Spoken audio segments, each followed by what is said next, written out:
Hey, for the Woodfall bossy skip with one chew, my setup, I jumped to the other pillar, but I'm going to explain a little bit of the frame data because it isn't very well demonstrated. There's like 3 different scenarios. It's a pretty tough trick, but um, this first hover, you need to hover down right. And there's a few different things that can happen. There's a wall glitch that can happen. The way that I determine is if the bomb fuse, like the top of the yellow part, is on the right side of this wall. So what can happen is actually, if you do a short hover, like this, if you're in the wall, you can make it work. But the problem is if you do a straight back hover,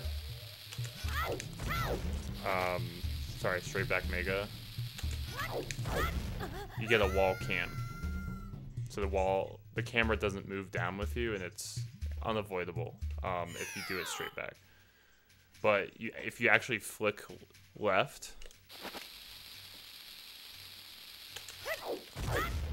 you can avoid that. The other thing is, so that's scenario number 2. There's a good setup, and then there's a short hover.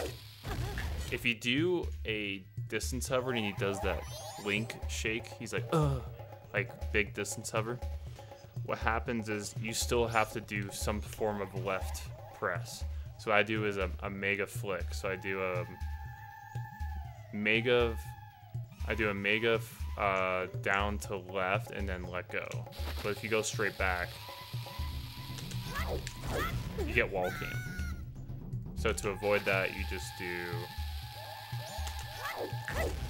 you can flick to avoid that wall cam. So the best scenario is just getting the correct timing. That's too far.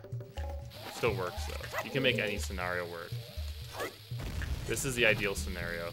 You don't get the huge distance hover, but you go straight back.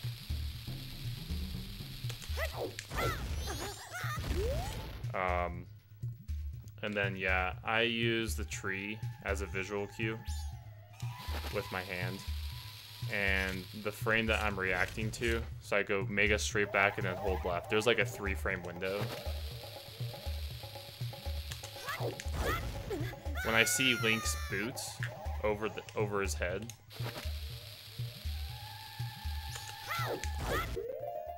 I react and then hold left. So that was too early because it's more of a reaction thing, but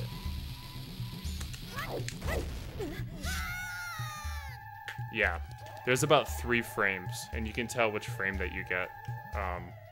But yeah, it's a pretty tough trick. It's probably one of the gnarliest. You could probably do some sort of pause buffer, but yeah, it's really not that bad, but it's nerve-wracking to do the like to get to that point is not bad. But yeah, so this is ideal scenario. When the chew goes off the screen, that's how I do it. I pull chew usually during the mega, which is kind of weird. I'm a little bit higher, so I just base off my reaction cue to where to the boots. So I'm gonna do it after I see the boots, not when I see the boots, but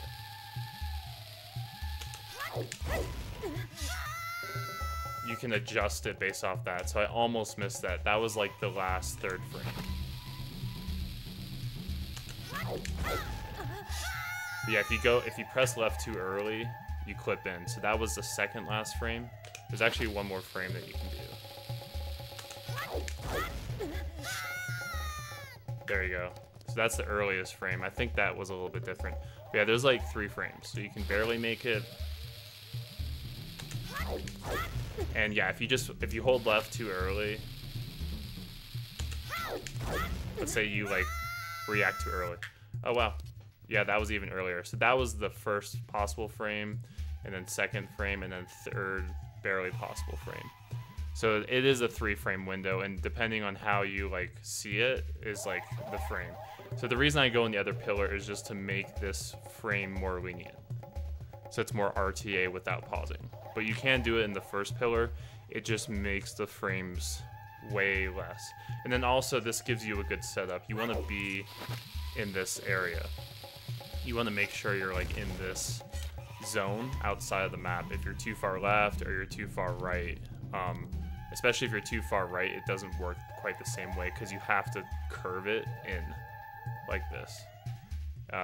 From my testing, maybe there's a different way you can do it. I don't know. But yeah, I'd say you go early, you'll clip in, and your run's dead. So it's basically all on you to time it. But it's super nerve-wracking, as you probably saw in my PV. Anyways, hope that helps.